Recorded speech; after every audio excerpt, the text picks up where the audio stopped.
السلام عليكم ورحمة الله وبركاته، ازيكم يا حبايبي عاملين إيه؟ يا رب تكونوا بخير، وحشتوني كتير، كتير، كتير. يا رب يكون ده آخر مرة أتأخر عليكم فيها، زي ما أنتم شايفين كده راجعة لكم بطريقة جميلة جدًا للستريبس حاجة كده مضمونة في البيت ما شاء الله زي ما أنتم شايفين كده. معانا صدرين فرخة طبعًا قطعناهم شرايح صغيرة زي ما أنتم شايفين طبعًا. تبّلناهم ونقعناهم في محلول الملح بتاعنا، وبعد كده هنبدأ نعمل التتبيلة بتاعة الخلطة اللي هننقع فيها الصدور بتاعتنا، الستريبس زي ما أنتم شايفين كده. معانا من كل حاجة معلقة توم باودر، بصل باودر، بابريكا، فلفل أسمر، الملح بتاعِك. أول حاجة دي المحلول اللي هننقع فيه الستريبس بتاعنا. دوّة بقى زي ما أنتم حابين، من بالليل قبل ما تعملوا الطريقة قبلها بساعتين 3 على حسب ما أنتم حابين يعني. أنا هنا بافضّل إن أنا أخلّيها من بالليل عشان تشرب من التتبيلة كويس.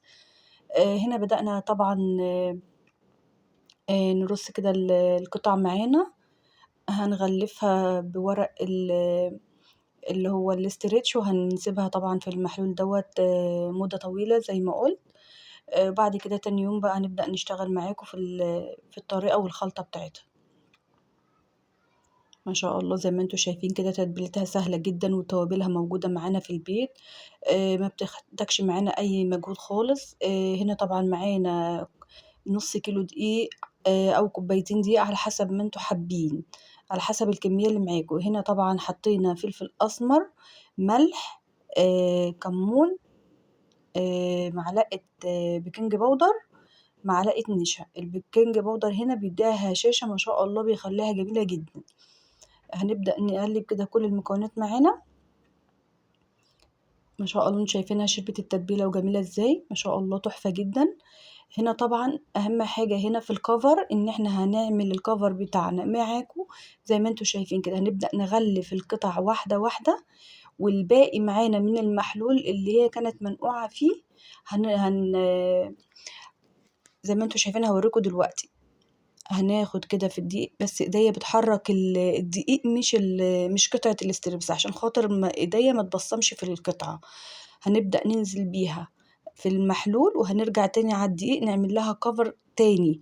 حابين أكتر من كده ماشي، على حسب ما أنتم حابين الcover. أنا هنا هاعملها 3 مرات معاكم، يعني هانزّلها في المحلول في الدقيق، وبعد كده هارجع هاحطها في محلول النقع تاني اللي أنا كنت ناقعاها فيه، وإيديّا بس هي اللي بتحرّك الدقيق ما بتحرّكش القطع عشان خاطر إيه، ما تبصّمش معايا.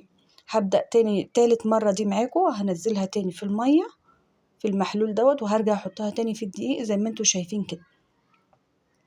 أهم حاجة نكون ضابطين المقادير بتاعتنا، وضابطين الدقيق اللي بنعمل بيه الcover زي ما أنتم شايفين كده. إيديّا بتحرّك الدقيق فقط لا غير.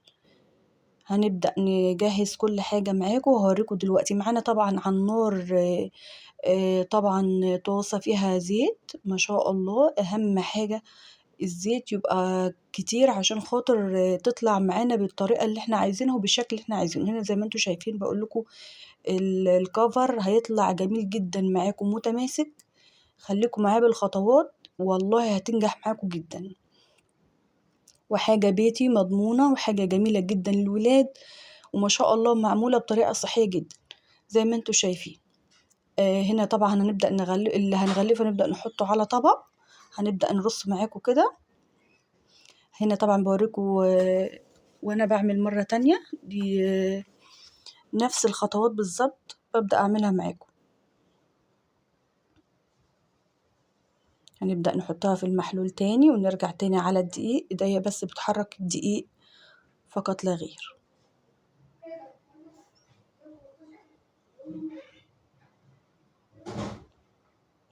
هنبدأ زي ما أنتم شايفين كده. أنا باورّيكم تاني عشان خاطر إيه اللي ما شافش معايا ياخد باله تاني مرّة. هنا زي ما أنتم شايفين كده أنا باعملها 3 مرات، أنتِ حابة تعملي أكتر من كده ماشي، هي 3 مرات يعني كويسة وبتدّيكِ cover متماسك وجميل ومقرمش ما بيفُكِّش معاكِ. طبعًا إحنا قُلنا الزيت على النار أول حاجة. الستريبس ما بياخدش معايا نار خالص، يعني ما بياخدش سِوَى، يعني مش زي اللي باعضمه. الستريبس بياخد وقت أقل من كده بكتير، وما شاء الله هي الصدور بتبقى طرية، فما بتاخدش إيه سِوَى كتير. الزيت زي ما أنتم شايفين، أهم حاجة يكون الزيت غزير، درجة حرارة عالية. بعد كده هنبدأ أول ما ياخد 3 دقايق على النار، بعد كده هنبدأ نوطّي عليه زي ما أنتم شايفين كده. دي أول رصة معايا، هتطلع معايا ما شاء الله بألف هنا للي أكل منها، والله حاجة جميلة جدًا. هنبدأ طبعًا أول حاجة تاخد 3 دقايق على النار، بعد كده نبدأ نوطّي عليها زي ما أنتم شايفين. اللهم بارك، حاجة كده ما شاء الله. القطعة بتاعتها بعد ما تبرد برضه الcover مش هيفُك من عليها، زي ما أنتم شايفين كده تحفة، تحفة، تحفة فعلًا. معاها طبعًا بتتقدّم معاها رُز بسمتي، رُز ريزو، زي ما أنتم حابين. أنا عملت بكذا طريقة معاكم على القناة، رُز بسمتي والرُز الريزو. الاتنين أسهل من بعض، بس ما شاء الله بألف هنا. مع الرُز الريزو بتبقى تحفة. هنا طبعًا باوريكم وأنا باطلّعها مقرمشة وجميلة جدًا. واللون كريسبي وجولد ما شاء الله جميل جدًا، وحاجة في منتهى الجمال. هنا أي شوائب بتبقى في الزيت بنلمّها كده بمصفى صغيرة، وبعد كده نبدأ نحط الرصة التانية.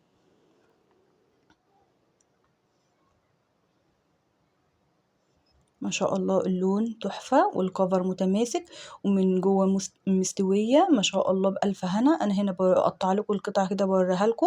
الcover ما شاء الله جميل جدًا ومتماسك. هنا بعد ما بردت ما شاء الله حلوة جدًا، بعد ما بردت برضه اللي هي ما طريتش معايا زي ما هي بالضبط.